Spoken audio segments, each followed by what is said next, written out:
Yes? All right. So essentially, what you want to do is try to improve your application to match the hardware, essentially. So all the kind of optimization you will do then are not portable, right? So because we are optimizing your application for the hardware. So essentially, what you want to take in account is that you have your algorithm, so you write some code, then you try to compile, so get performance from here using the library. So you need to take care of all of them, right? Up to the hardware, because then you need to match to the hardware. So which kind of network, which kind of CPU, GPU, and so on, okay? And clearly, performance is not portable because of this reason, right? So essentially, what you have your application, then you try to see where your application is spending time. So you have some inputs in your application, you start to do timing, right? And you produce some output. And then you want to analyze those data, right? So you want to see what is really doing inside, where he's spending time, and you produce some data where you can see where you are spending time and so on. So there are many ways to see those data, right? So where, for example, this function maybe is taking more time, so this is a graphical way to see where you are spending time in a nice way, right? So where you are spending time. So essentially, the first thing to do, I mentioned yesterday, is to find the best set of compiler flags for your application so that you can see. Then, of course, you can see some performance out of the box. Then, of course, you need to use the correct libraries. For example, if you are doing some math, maybe you don't want to write your matrix multiplicator. You can use BLAS for that, and there are optimized BLAS for your system, right? So let's say libc, MKL, or others, okay? Then, of course, you need to also take into account some I/O, for example. So it depends where you are running. So maybe if you have I/O bound, maybe you don't want to run in your home directory, okay? Because the file system is not optimized for I/O, parallel I/O, okay? So essentially, you can, in your application, put some stopwatch, right? So you can see timing of your application. So you can do by end. So you can say, okay, for each function, I want to start a timer, and then at the end of the function, I want to have what time I'm spending on this application, okay? So you can do by end, so you can do some barrier, for example, and you can take your time in your program. This is maybe not useful, so you can do that, okay? You can do by end, so there are applications doing this. Maybe you want to have even better information. So for example, the hardware, how you are using the hardware, not just timing, okay? So there are applications for that, right? So there are performance analysis tools for that, okay? And you want to maybe understand, for example, how you are doing this in parallel for different jobs. Then you want to correlate time that we are spending in a given process with the others to see if there is some load imbalance, right? If master process is doing much faster than the others, so then you need to wait because the others are still need to complete, right? At the end, the work time is the slowest process, okay? So essentially, you are taking this in consideration. So there are tools for that. And these tools are based on the fact that you have your executable. Instead to add by end your timing procedures, these tools will add for you.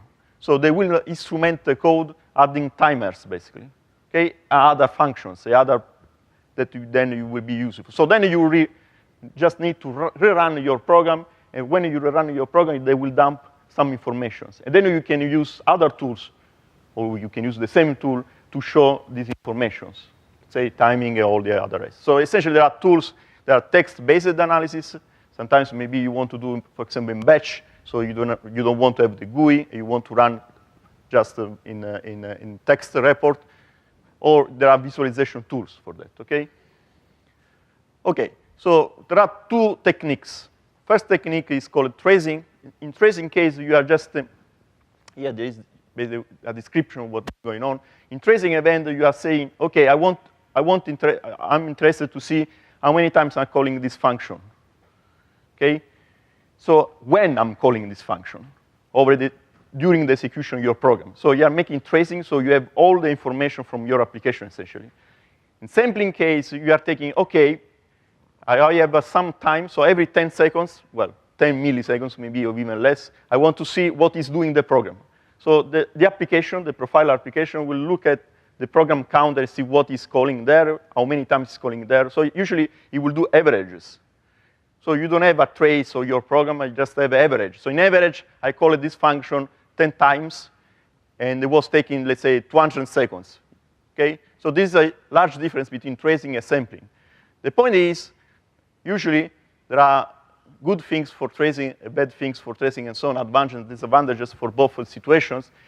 The thing is, okay, with tracing I got all informations. The point is it's quite slow, okay?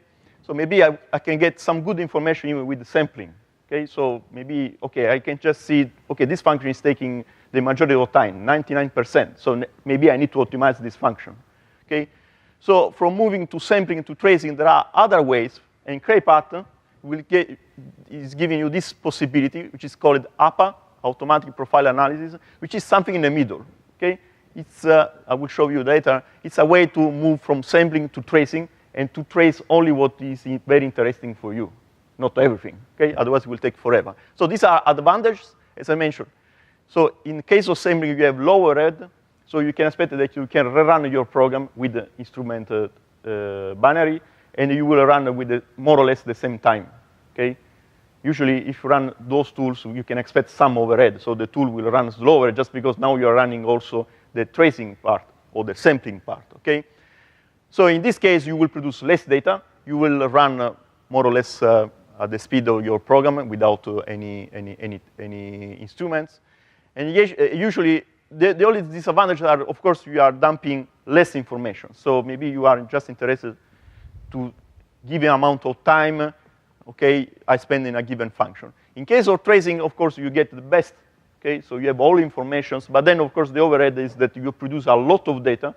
Suppose your application will run for, let's say, 1 hour, and you do tracing over 1,000 of process, then, of course, you can expect terabytes or even more data, because it will dump all the information. So it depends on granularity you are using. You will dump a huge amount of information. Then you need to analyze those data. So it's quite not easy to understand. So, and of course, you can expect some overhead. So APA is a way that you can use from move to sampling, so less information, to more information, you know, without try to understand what is very interesting for you. It's an automatic way to do that, okay? So the CrayPAT, the idea behind CrayPAT is that you can do this kind of analysis, but it's not just this, okay? Because usually all these tools, they give you some information. Okay, you run your application, and then they will dump you a plot or whatever, a text report. And then you need to see in this text report, you need to analyze this text report. There are not suggestions, I would say, not hints. The idea behind CrayPAT is that you can use this, and the tool will tell you, okay, it seems that we are spending a lot of time in this function, because this is maybe something wrong. So maybe you want to optimize this. So the tool will tell you some suggestions that you can apply. So it's not just reporting data, okay? It will try to help you, basically. And then, of course, in this kind of way to optimize your program will give you more and more hints, right? So you can get even better information, depends on flags that you're using. It's a universal tool, so you can use for any compiler. With the Cray compiler, there are some specific flags that you can use, and you can get even better information. But essentially, you can use for all compilers, Intel, GNU, and Cray compiler. Okay? There is support for CPU, so you can get data from what is doing on your program on the CPU and also on the GPU. Let's say OpenSCC and CUDA. And then here, there are a lot of description. Usually, I would start with the main page of intro CrayPAT, where you have all the description, and then from there, it is linking to other main pages where you can get even more information. So how it works? Essentially, there is a module to load. So suppose you want to analyze your program. You connect to Daint. First thing to do is the program environment. That's it, right? So suppose you want to use Cray program environment. Right? It's by default, so you need to do anything else. After that, you will load this module. Module load perftools. Okay? This is the first thing to do. Otherwise, all the rest will not work, because you need to have this module to have all the other binaries and so on. After that, you will use an application to do instrumentation in your program. Then you will run your program, and it will dump the informations. And then there are tools to analyze this data. One of the tools is called pat report, which is dumping you some text report. And then there is another tool which is called Cray apprentice, which is a way to visualize this data and to analyze this data. Okay? So let's start with the first point. How do you instrument the program? To do that, there is an application which is called pat build. So if you do module load perftools, then you will see that you have also pat build. How it works? You take pat build, and you will run pat build on your executable. Okay? You don't need to change the source code. Okay? They will produce for you a new executable with instruments inside, instrument functions inside. So no need to change your executable. You can just compile your executable. The only thing that you need to compile with module load perftools, okay? After that, so the tool will compile everything for you. You can have information, for example, in groups. There are groups for MPI, math library, CUDA, OpenACC, and so on. So just looking at the main page, you will see all these groups. So essentially, the tool will preserve the original binary, will produce a new binary for you. So here, it's essentially the steps you can follow, okay? So for example, you can take a program for hands-on or whatever you want, even a simple program. So first thing, module load, of course, the program environment is already there, okay? Nothing to that. Module load perftools, then you will recompile your application, make sure that you are recompiling with these module load perftools, because module load perftools will add the debugging symbols, okay? So if you recompile, then of course you cannot get any new information. You recompile, and then you run pat build on your executable with this dash capital S, which means sampling. So now, the moment you are running just sampling. From here, you will produce, after pat build, a new executable, which is called the name of your executable plus pat. Okay? So you can do this test, and then you will run your application as normal. So you will run x.pat instead of your application, instead of your executable. Okay? Suppose your executable is called foo, you will run foo plus pat. Okay? This is sampling, so you can expect that the new executable with the pat will run at the same time, basically. There is no real overhead. After that, you will see that it will dump a new file, which is called x.plus pat plus something, which is an ID, a number, and then you have an S here, .xf. S stands for sampling, okay? So inside this file, which is produced because we are running now with the perftools, so with the instrument executable, in this file, which is a binary file, you will have all the information from the profiling, for the sampling profiling, okay? So now I want to see these information. So this was step 1, how to instrument. Step 2, how to get the data. Now I want to see this data. To see this data, I can use pat report. I will run pat report on this XF file, okay? Now you should take in account that if you are running, I will show you then, if you are running with a serial application or less than 256 process, MPI process, you will get a single file. Otherwise, if you're running with large number of processes, you will get a directory which is containing files. But is basically all the same, okay? So instead to put pat report, and this is .xf will be a directory, but the name will remain the same, okay? Inside this directory, you can see all these XF files, okay? Doesn't change anything there. So you will run pat report, and now it's dumping you a new file, okay? So this new file is called ap2, which is, again, a new binary. And then it will dump you on the screen, so on std out, all the information. So you will see tables, what it's doing, and so on, okay? Then, this is the text report. If you want to see the graphical view, you can use app2, which is the apprentice tool, and then you can run on this ap2 file. It will open for you a GUI where we can navigate. I have screenshots for that so we can see what it's doing, okay? This is the tracing, the sampling, sorry. It's just, we will see later other details, okay? So I see with module load perftools, recompiling, running the instrument, pat build, run your application, and then pat report, and eventually, if you want, app2. Okay? This is for sampling. Essentially, for tracing, it's more or less the same. Instead to put minus capital S, now you have other flags you can put. For example, I'm interested to analyze MPI. So I can say pat build minus G, then I put a group. It can be MPI, it can be BLAS, it can be CUDA. There are several groups there. And then, again, your executable. So these two steps are the same. The only thing is changing now is here, okay? Then you will run your executable, same step. But instead to produce a star S file, now you will produce a star T file, tracing.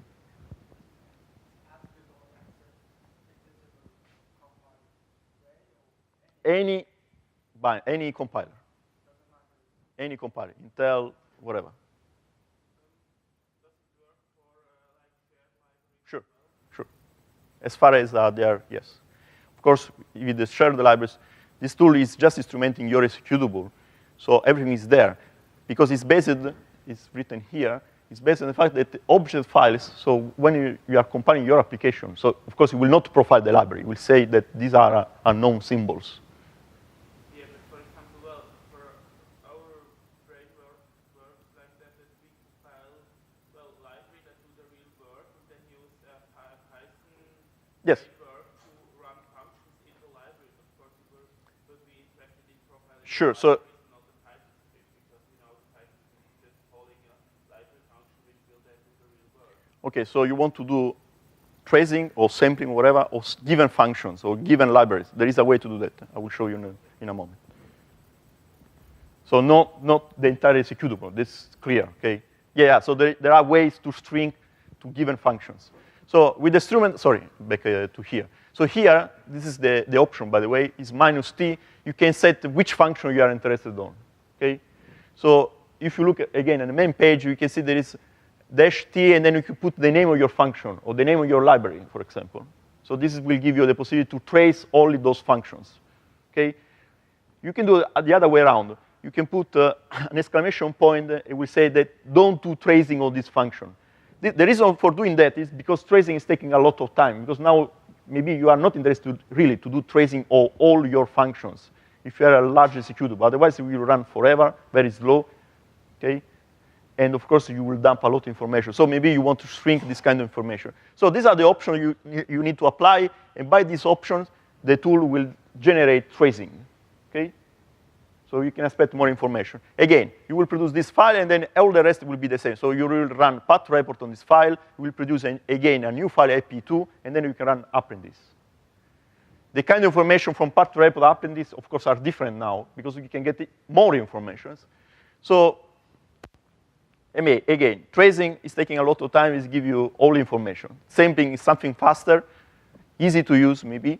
So you will get few tables, and you can get some hints in your application. Maybe something that you need to want, maybe you are interested to have something more, right? So APA is something new. At least as far as I know, it's the only tool, CrayPAT, that can do this. So it's something that basically you have. First step where you are doing sampling. And from here, you dump some information. Let's say, from sampling, you can easily understand that I'm spending 90% of the time on this function.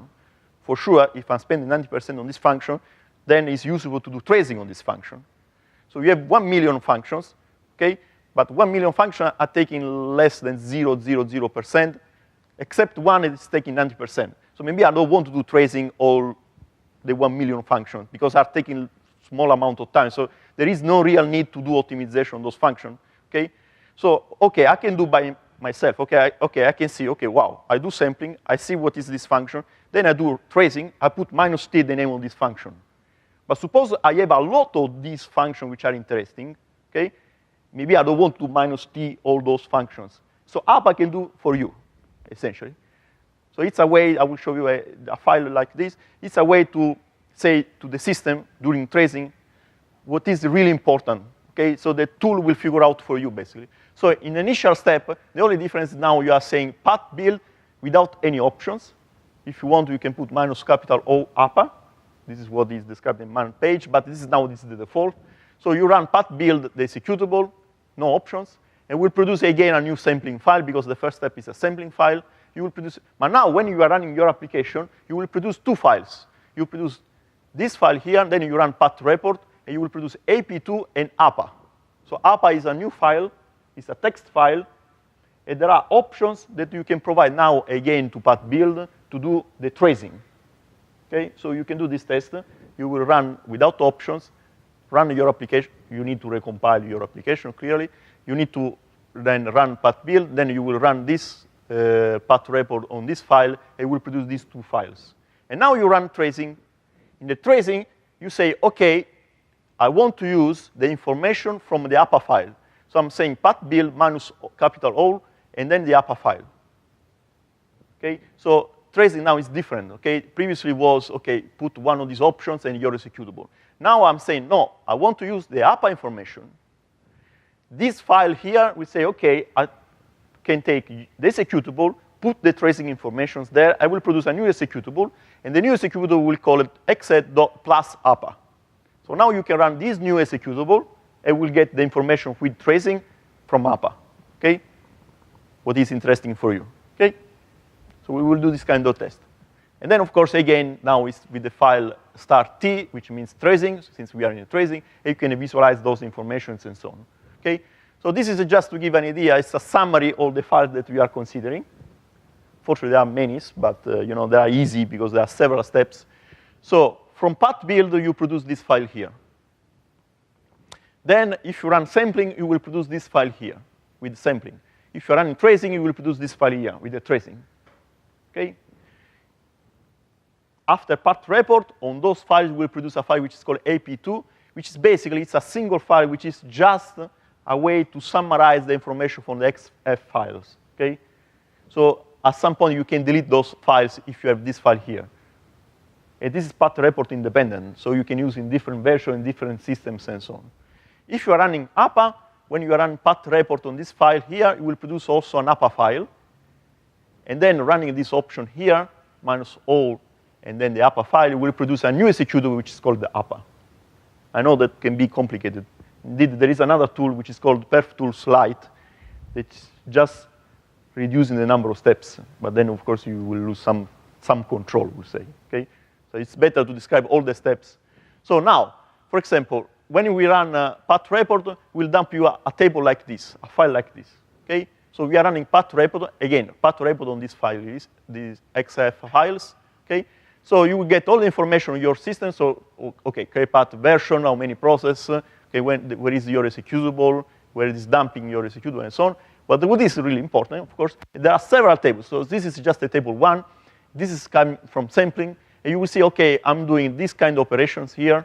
This is a matrix multiplication with double numbers. And the matrix 26 times 26 and 26. And you see, okay, I'm spending this time here. Then I see the imbalance time. This is a parallel application where it's grouping. Okay, so I see also the information for MPI and so on. Of course, when you are doing sampling, you can put minus G MPI, clearly.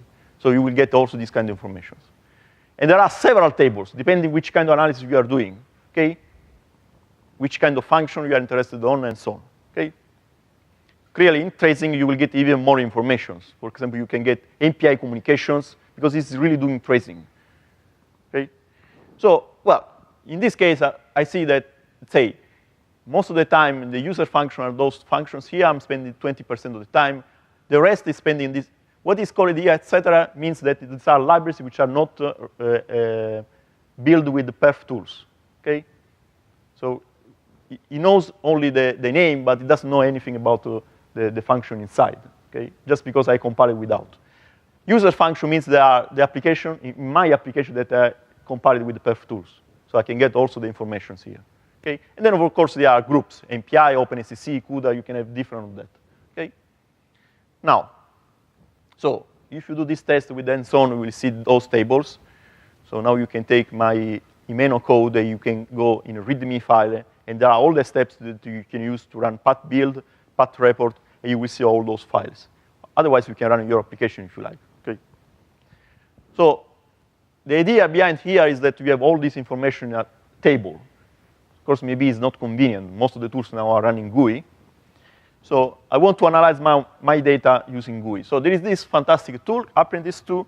So basically, the tool will give you the possibility to show all the information you are collecting with the CrayPAT, okay? So it depends if you are sampling, tracing, which kind of function you are tracing, MPI communication, exchange of messages, and so on, okay? So how it works, basically you have this application, make sure that module load perftools is there.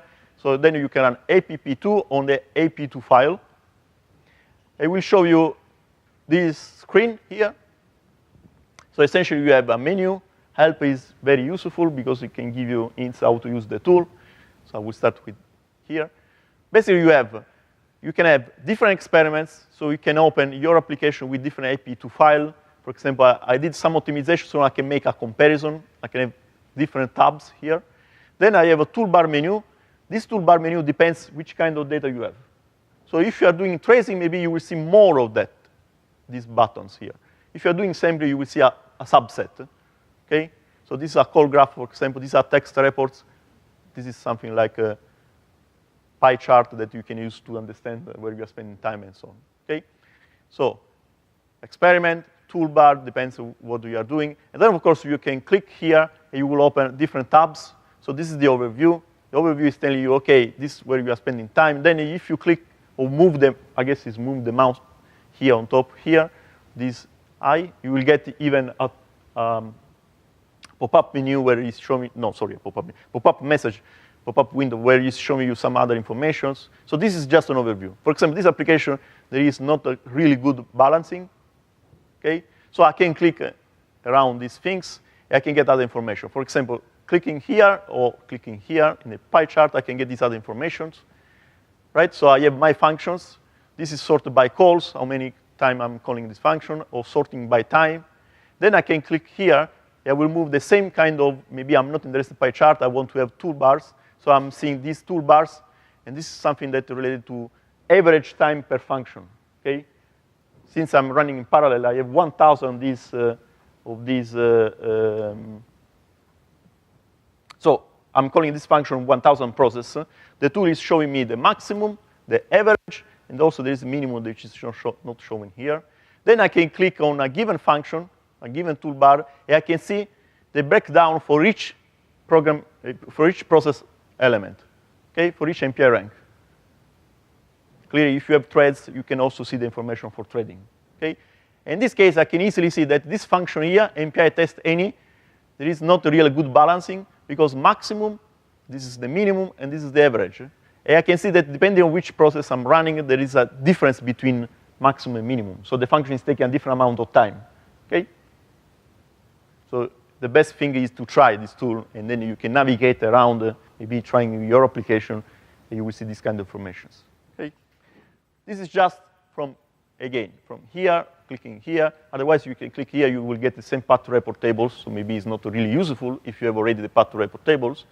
But clicking from here, you will get this, then you can move here. Again, if you can move to another view, okay, which is code view, so you will see the code, okay, or toolbars for per each PA. Then I can click on call graph. Here it's just showing me that this is a tracing experiment. You see, with tracing, you get a lot of other informations. So you have a lot of other buttons just because you have more tables, to say, so more informations, right? So the call graph is telling you that, OK, this is my function, all the functions here. So what is the interesting thing? This is the work clock time, so the time that you are spending your application. So the horizontal line is the time that you are spending in a given function, inclusive time. Yes, inclusive? Yes, inclusive time. So the main and so on. Then the time is vertical, is proportional to the exclusive time. So the real time I'm spending in this function, not all the callees, okay? But when you are looking, so green means that this function is not called by the others. So it's the main, of course. So you need to start somewhere, okay? So it's just calling other functions. But for those functions, you can have even other better informations. So you need to look at yellow. Yellow is proportional to the imbalancing. This part here, light blue, is maximum.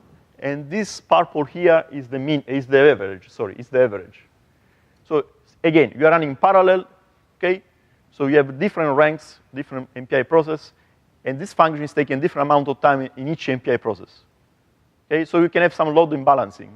It means that my function is taking 5 seconds in rank 0, 1 hour in rank 1. It doesn't work, because at the end of the day, I will take 1 hour as work clock time, right? The slowest process. So with the yellow part, you can see, OK, there are some imbalancing here. Okay, so you can easily figure out. And then you can click again, you will get even better informations, and so on. Okay, up to see the source file, if the source file is available, of course. Okay. Again, I will not describe all these tools. It's better if you try so that you can see, and then you have the help menu, and you can get better information.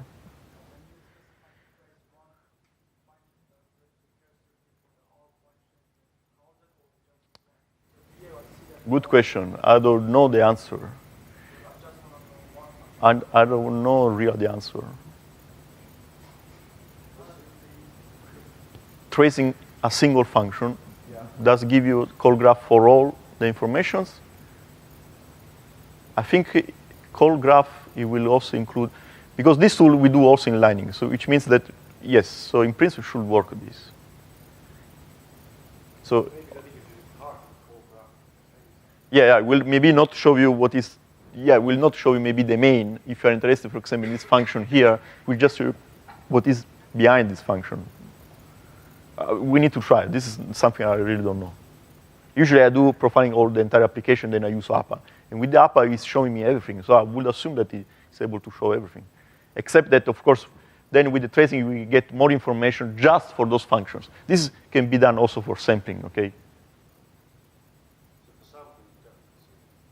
For sampling, you will see the call graph. Just because sampling does timing, average, over the process, it can give you the idea, how much time I'm spending on a given function. So this kind of tool is not really coming from tracing. All the rest of the buttons, yes. For example, these are hardware counters. These are tracing of messages and so on. There you really need to have tracing. But for call graph, you can do for sampling. Indeed, it was also available in this sampling example. So call graph is always available. Yes, for the entire your program. It's not for, of course, in tracing you will generate it as well, okay? But still, it's not. So there is no real meaning. If you are not tracing the entire program, you will see everything for call graph at least. Yeah, sure.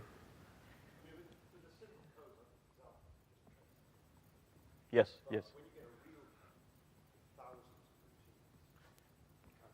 Well, in the Meno code, the tool will just, because there is a threshold on tracing. So what is the threshold? 0.5%? Well, that's in the packet form. Yeah, you can set the threshold. So just to avoid function, just taking a little. Yeah. Yes. Yeah, this graph is coming from AP2 file, which is generated by pat report. So anyway, I say, so you can zoom it, you can click here, you just, for example, clicking here, you will reduce, right? So the amount, all the information, you can see also the code, you can change, this is imbalanced time, so you can change also this kind of information. We will see in the lecture, the next lecture, how to use this information, for example, to improve your scalability, because load imbalancing, of course, is a problem, right? Because again, you will spend the workload time will be the slowest process. Okay, so it's just a way to click somewhere. It's not just to see reports and tables, but it's the same. Okay, same kind of informations. All right. So these questions so far.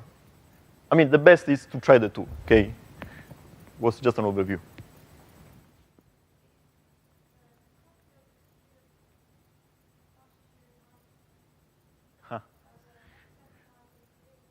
No, it will not create the. It will create the file. It will create the file, but it will not close it. Yes. So there is a checksum in this file. Then when you are running pat report, it will tell you that checksum is wrong. So I don't know which kind of information can produce. It will produce some information, but I'm not sure that it will. I think it's still usable because I tried it. Okay. But it depends on the version. Depends on. I think it will generate some garbage there, but still. I mean, really, if that's happening, I mean, this is crashing with when you instrument this for pat report, but it doesn't crash otherwise. Well, it always crashes. Maybe, yes. If it always crashes, I think we need a debugging tool first. Yes. If it's crashing, it can be that maybe let's say the pat report will crash. It's just because it's adding instrument symbols. Then it's a tool problem. Okay. I think the first thing to do is to get. I mean, this won't do debugging. It won't tell you where the problem was or anything like this. Yeah. So most of the time we found that sometimes, for example, GNU, it will not add the debugging symbol somewhere, and the tool will get confused and will crash. So sometimes it's not a CrayPAT error. It's GNU error. I mean, this is what I found sometimes. So usually when you change to another compile, we see that it's working, and then you start to say, well, how is possible? It's not a CrayPAT error, actually. Application. It didn't crash, but then you did it with CrayPAT. It will crash, then it's open a ticket. Yeah, it's something wrong there. Okay, so I mentioned before, you can use all these tools with all compilers, except in one case, which is loop statistics. There, you need to use the Cray compiler, And the reason for that is that there is a special flag that you can use. So we understood that loops are very important, so we want to get all information from loops, right? The possible information from loops. So basically, you can use the Cray compiler for that. Essentially, the idea is that then, for example, you can move those loops to the GPU using OpenSC. So you want to have all this kind of information, right? So there is a flag that you use in your just Cray compiler. So make sure that the program environment for Cray is there. Then you can load module, load perftools. And then you can add this flag to the while you are compiling, hprofile generate, okay? So you can use this for compiling and linking. And then all the rest will be the same. So with this flag, you need to do tracing now, okay? Because it will give you all the information with tracing. So I just put -u in my program. I can have, I mentioned before, -w. U means users functions, okay? All users functions. Maybe I'm interested just a subset of those functions, so I can put -t and the name of those functions, okay? I'm just putting other examples how to use pat build just to shrink. Otherwise, you can run APA, okay? Instead to put all those functions. Again, APA will generate all those functions, so it will generate all those options for you. Then again, you run your application. Of course, you need to run with the APRun. It will run your application, okay, coming from pat build. After that, you will run pat report, and you can dump this information in a file. Again, you can see also the same information in GUI. Otherwise, I need to analyze the data on it's very long report. So it's usually to dump in a file just because then I want to see all these tables. So the kind of table then we are interested, for example, in this case was table 2. Table 1 is just the list of functions, right? Table 2 is for loops. And I can see here, for example, very interesting. These are nested loops. You see, this is the line on the code. Okay, 6, 4, 5, and these are nested loops, okay? Which means they are next to the other, okay? And here is the timing that we are spending, okay? So in this case, it's able to tell you, okay, this is not vectorized, it's an external loop. This is vectorized. How many times you are calling this loop?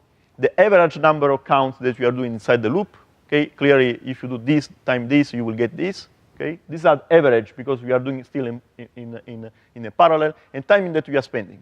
Okay? Here you can see that the time is more or less the same, which means that it's trying to do better treatment of these loops, including these loops. Okay?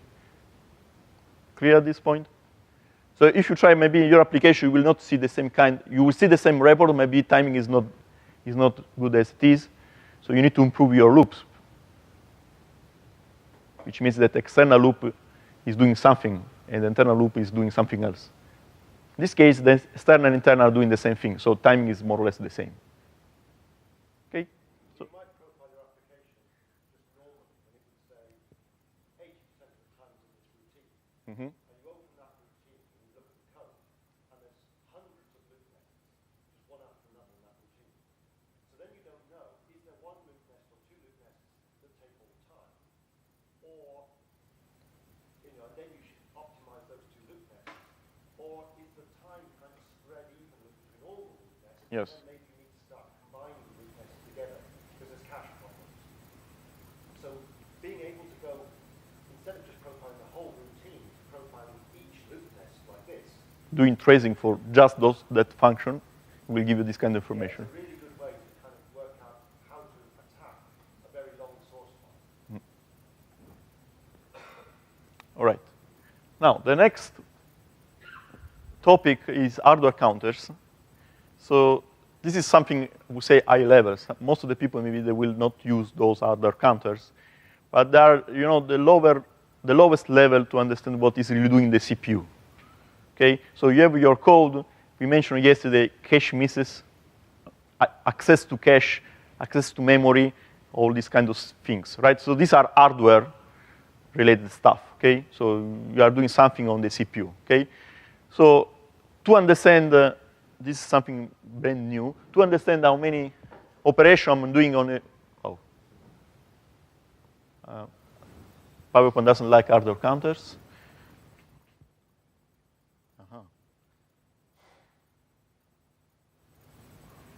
Okay, it's thinking. In the meantime, I can discuss. So to understand what is really doing in your application in terms of hardware. So here I'm not saying how many, let's say, multiplication I'm doing, how many sum I'm doing. it can tell me how many floating points I'm doing. Because on the hardware side, there is no real, so I'm running a C code, a Fortran code, doesn't matter. Because at the end of the day, you will compile those, and you will run on the same CPU. So there is no real relation. So hardware performance, there is no real relation to your code, but there is a way to understand what your code is doing on the CPU. So try to convince PowerPoint to work.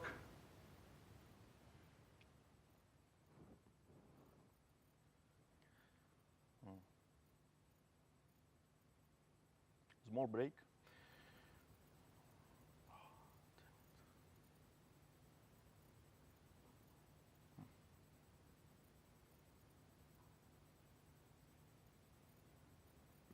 Not responding, not responding.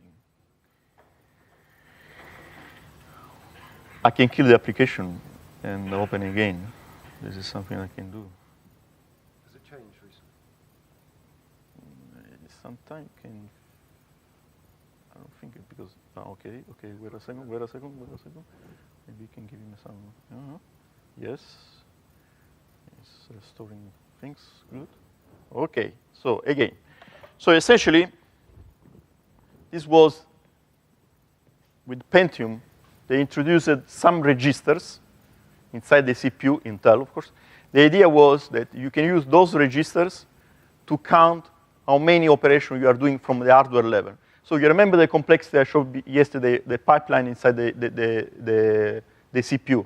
Essentially, with those registers, which are called a PMU, Performance Monitoring Unit, you can control everything is happening inside the CPU in terms of micro operations.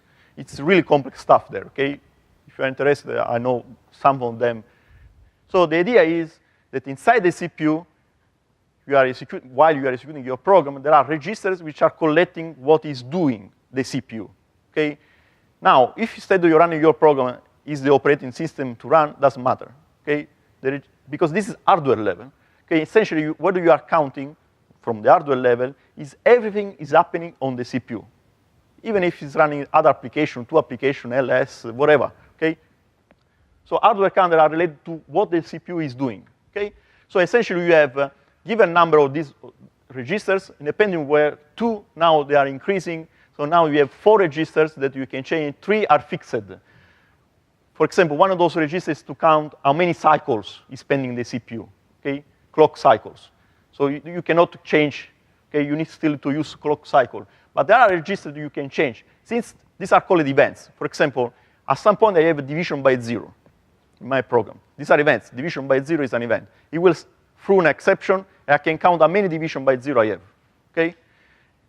If I have, let's say I'm interested in different events. I'm interested to see how many times I'm accessing to the cache, how many times I'm accessing to level 1, level 2, how many times I have, for example, accessing to memory, how many divisions, how many multiplication, well, floating point operation is different. Since I have several events, I have just 4 counters, of course, I can do what is called a multiplexing, okay? So I can use the same process, the same registers, I can change the meaning of these registers to count different events. This is completely done by the system, okay? Then, so these are per core. Then there are uncore. Uncore means that you can easily understand, since level 3, just to give an idea, since level 3 is something shared between all cores, okay? It's something not related to a single core, it's something related to the entire CPU, meaning the 8 cores, because they're accessing. Even accessing to memory is an event, okay? So you have other registers that you use for that. Let's say for level 3, I mentioned before, QPI, which is the way to connect to sockets. So if you have a single socket, of course, you don't have this problem.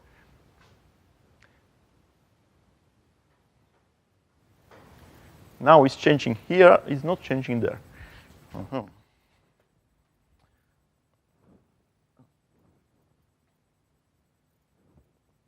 Okay. So, I say, it's quite complex, so if you have questions, but what you need to understand is essentially there are counters that will count how many cycles I'm spending in my application, okay? Cycles is a way, since you know the frequency, and actually you don't know the real frequency because there is turbo mode, and then the CPU will change the frequency. But so it's clear that instead to say I'm spending this application 5 seconds, from the hardware point of view, it's better to say I'm spending this application 1 million cycles, clock cycles, okay? So I can count how many clock cycles I have, and then I can see how many instructions I'm doing. Instructions means assembly instruction, opcode instructions, okay? So I can do this trick here, I can do this ratio. These are cycle per instruction. Since we know that a CPU is out of order, can do 4 instructions per cycle. So this ratio should be 0.25 at the best. Clearly, you cannot reach 0.25. I will be more than happy if you can reach 1, okay? So pat+rep will give you this information. Okay, if you get 10, means that you are really in a bad situation, okay? That's something really wrong in your code, okay? If you get 1, it's good enough. Less than 1, wonderful. You are super scalar, what is called a super scalar, okay? So you're making more instructions in a cycle. That's fantastic. And these are the kind of events you can measure, okay? So you can say how many loads and stores I'm doing from the memory, how many operations, how many vector operations, how many branch instructions, if making a condition. And then, of course, I can look at the cache. I can look what is really doing in stalls. That are something maybe it's not easy to describe here. And on top of these events, you can derive other events. So there is a full list here. There are, I think, 1,000 of those events. There are tools to give you all these kind of information. But what is interesting for us, there are some events, okay, maybe we are interested on. Okay, first thing is cache misses. So I want to access a given variable and ask to the system, is the variable on the level 1 cache? Yes, so then I get this variable. 3 cycles to have this variable. Of course, if the variable is already on the register, fine. If it is not in a level 1, you will, so if it is in level 1, it is an hit. If it is not in a level 1, it is a miss, okay? So the system has to fetch the data from level 2, which is now 10 cycles or more than, okay? So you are spending more time. So I have a miss in a level 1, I have to go in level 2. If there is not in a level 2, I have to go in level 3. So I have another miss and so on. So essentially, you can do this ratio. Usually, the level 3 is really important, because if it is not in a level 3, I have to go to main memory, and from 20 cycles to 100 cycles, okay? So really, the end of the day, the end of the game. So what is called a level, last level cache, okay? So this is something that we really need to understand, okay? So I can do the ratio. So I say, okay, how many misses you have in this level 3, respect to how many times I'm going to the level 3 to ask something. Okay, so you can do this ratio. Let's say I have 5% of misses over all time. 5%, you say, oh, wow, it's small, okay? It's not small at all, because in the 5% of the time, which is not in a level 3, the time I'm spending to go to main memory is, let's say, more or less 20 times more, okay? So you can do the math. The tool will do for you, not do anything like this. So you can do the math, and you can say that to be good, this percentage should be like 97% of the time. 97% of the time should be there, the data. Otherwise, you are just losing time to wait data coming from memory, okay? Right, so you can do the same trick for branch instructions, okay? Again, how many branch instructions time versus how many, versus all instructions. And of course, these are total branch instructions. So suppose you have a lot of if in your program. Branch instructions are also loops, because we are making condition by the end of the loop, right? And you're making jumps. So branch instructions are useful. If you have a lot of them, since we are doing a lot of instructions, means a lot of jumps, maybe your program is not really good, okay? Because maybe you will have a cache misses not in the data, but in the instruction. So suppose you have a very, very long select case or switch or whatever you want. You're making a lot of these conditions, right?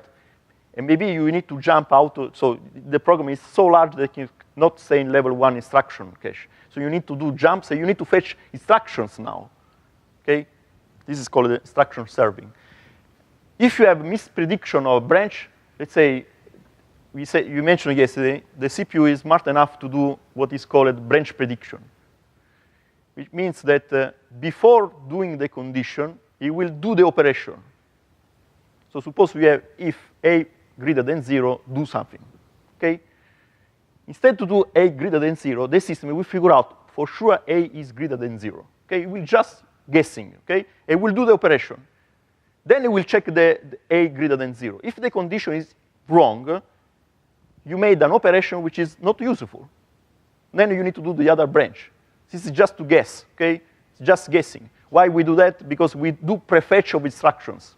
So he has to prefetch some instructions. Okay? We try to guess which is the next instruction. So usually it's good enough.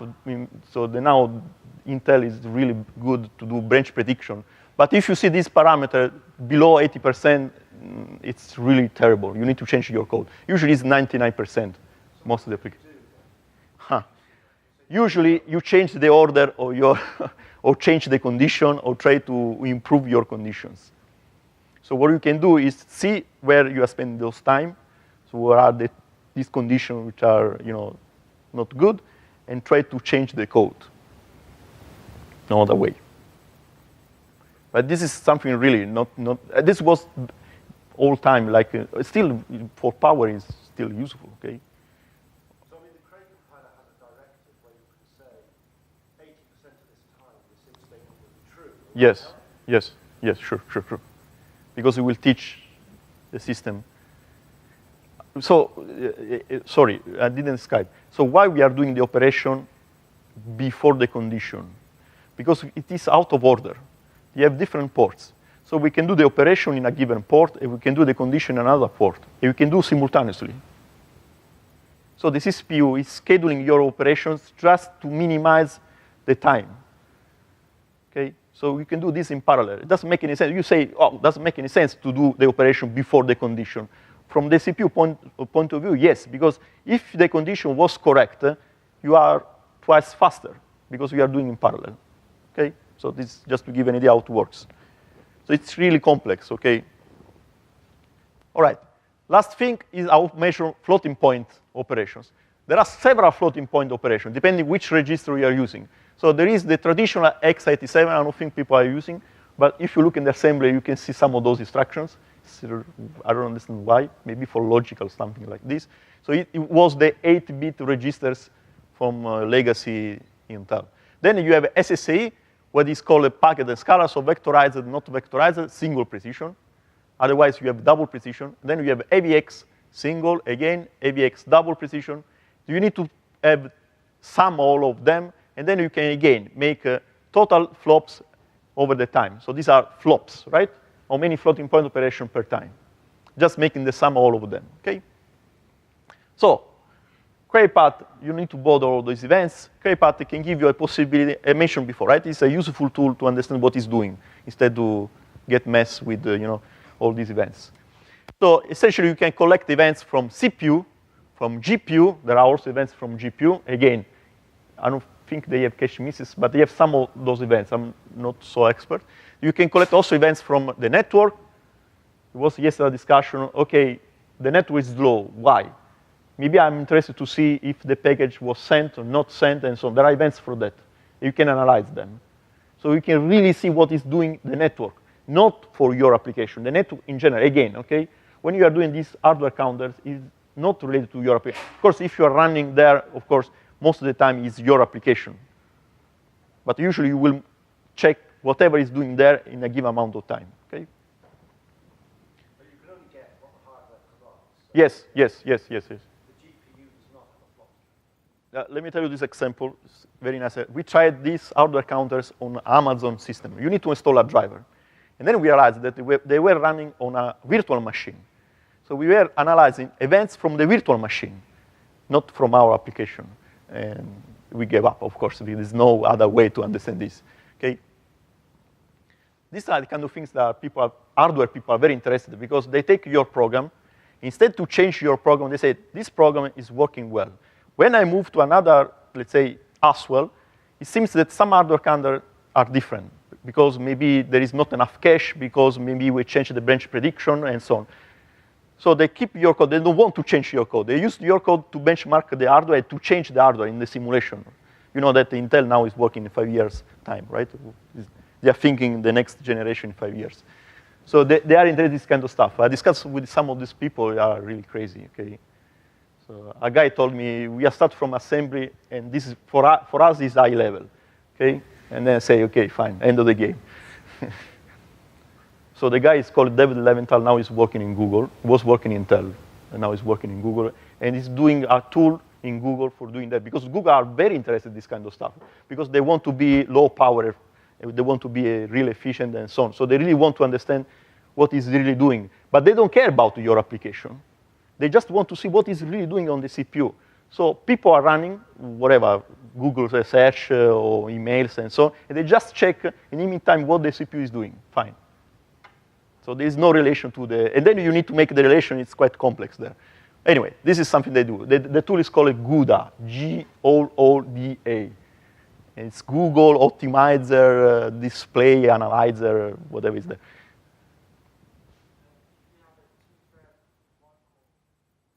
Both. No. There is no possibility for doing that. If you are interested in one thread, yes. Otherwise, you will mess up, yes. OK, so all this information is available just if you are doing tracing, clearly, because you want to get all this information from the hardware, and usually you will get a lot of those informations. So in CrayPAT, we use the PAPI events, okay, which is an interface to the hardware. It usually is an interface to, inside the Linux kernel, there is a module. It's called the perf. So there is an interface to perf. Perf is a tool now is inside the Linux to give you all the events, essentially. So then there is a driver for doing that and so on. So it's quite complex. But what is interesting for us is that there is this environment variable. And this environment variable, you can set a number or a string, depending on what you want to access. So suppose you want to access CPU, there is an ID for a given group of events. Or otherwise, you can have a list of these events separated by comma. Okay, I will not recommend to use the list unless you really want to see a given event, but you can use groups. So there is a list of these groups, again, also for the GPU and the network. There is also for power consumption, but it's not described here just because I tried, it was not working anyway. So this is the group I have. Let's say the default is summary with floating point and cache metrics. But maybe I want to be more interested in see, OK, let's say, how many AVX floating point operations. So I can set this variable to 12. I will run again my application. Again, pat report, pat build, and so on. Sorry, pat build, pat report, all the stuff there. And after that, when I run pat report, I will have a table saying how many of these events I have. OK? So it depends. If you are doing tracing, no. Right. Because it's an environment variable. Yes, sorry, correct. You can keep the same executable with the pat build, and of course, rerun again. Just changing the environment variable. Sure. Sorry, yes. By the way, now is the default, when you're doing tracing, it's by default is doing also event counters. Okay, even if you don't set the variable. Okay. So we see a table, we can do the test, you see a table which is just reporting the events. These are the kind of events you have. Okay. So these are the standard events, okay? Time I'm spending, blah, blah, blah, okay? Then they have the hardware counters. These are taken from the CPU. So again, you said before, we can have some given amount of events because there are 11 registers. So we can count at the same time just 11 events, okay? So these are what we call direct events, okay? And you see here how many level 1D prefetch instructions, level 1D, level 1 data, okay? Level 1 is divided by data and instruction, how many access and so on, okay? Maybe these are not interested. Here, this is, by the way, is the default case, so floating point and cache metrics, okay?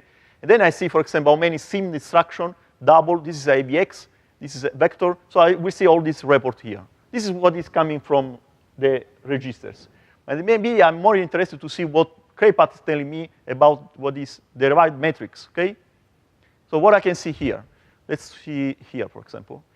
D1 cache hit.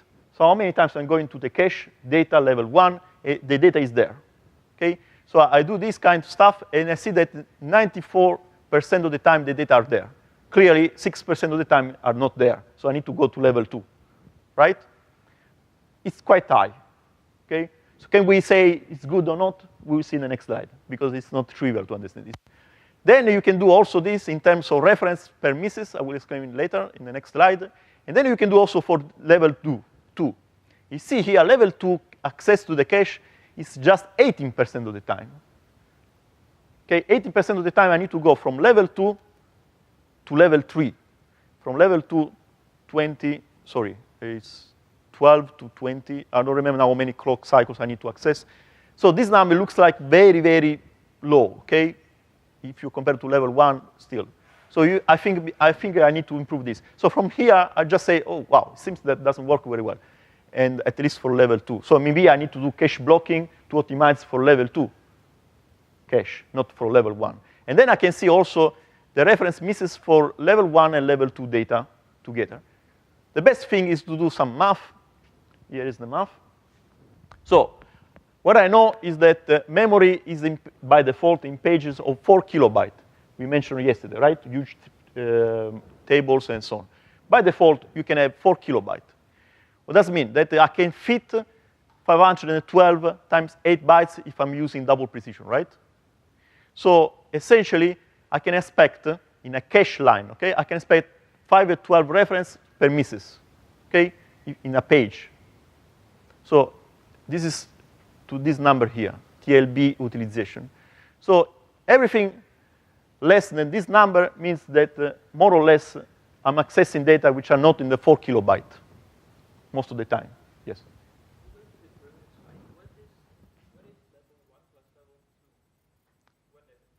Means it's not in level 1, it's not in a level 2, I can access both. So sometimes it can be level 1, sometimes it can be level 2.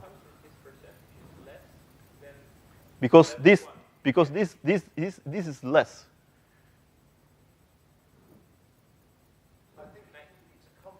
Yeah, it is a combination of both. Yes. It's a combination of both. Yes. Plus D2. No. It's like when you are putting together. Yes. Right? So for TLB, you can do this kind of math. Here we are good because our number is quite high. So it means that we are using properly TLB. Then let's see for the cache. For the cache, level 1 cache, we have 64 contiguous bytes. So this is the length of the level 1 of the cache line, let's say. So I can have 8 doubles, for example. No, for example, I can have 8 doubles. So in principle, if access, so the system will read a cache line. This is the minimum amount of data I can read from the cache. We'll put the cache line on the level 1. Then if access and the data is there, I can read 8 doubles, essentially, right, in a given cache line. So I can have 8 reference. I can have 0 misses, okay? So I can have 8 reference per miss, okay? Then I can do these things. So I can make the probability or the percentage. I will say that this limit, if I'm using all 8 elements in the cache line, is 87%, 88%, let's say. And then I can make the average. Okay, you see these numbers here. This number here is the percentage, and this number here, the average is this guy here. Sorry. Yes, this guy here. Now, instead, so I read 8 elements in the cache line, but now I'm using just 1. Instead of 8, I'm just using 1. So everything less than 8, so I need to read 8 elements, then I just use 1. The other 7 elements are not useful. This is the worst case, right? Because it means that I'm reading 1 element over 8, and the other 7 elements, so I need to read chunks of 8, and 7 of them are just doing nothing, okay? So less than 8, or less than this percentage, means that I'm not using really good level 1 cache. Okay? So usually we want to have this number greater than 20 or greater than 95. Okay? So back to our case, we are not close to there, but still it's good enough. Okay? We can do the same trick with the level 1 and level 2, and we can see, yes, that again, this percentage should be very high because the probability to have in a level 2 should be high. I mean, level 2 is large enough to get all the data. So why we don't have this situation? Because sometimes, for example, I saw some of this code. People that change from Fortran to C, and they don't realize that now it's columns order instead of row orders. So they do the same algorithm, but unfortunately now they have huge steps, larger if they have large matrices, larger than the level 2 cache. So this was the test case here, and this was the reason why this code is really using not in a proper way, let's say, the level 2 cache. Okay? So maybe I'm interested to see where it's spending time, and this tool can give me some ideas. And this is the report I can get. You see here, for example, it's telling you, oh, seems that this percentage is not good. It should be like this. And you see that this is the time where you are spending time. So this function, which is taking 12% of the time, is not really good to make this number. So maybe I want to see what it's really doing here. There are loops. I can do profiling of loops, or I can see what is spending time, okay? So again, CrayPAT is not just giving you numbers, because numbers are not useful. It's giving you some suggestions, I would say, okay?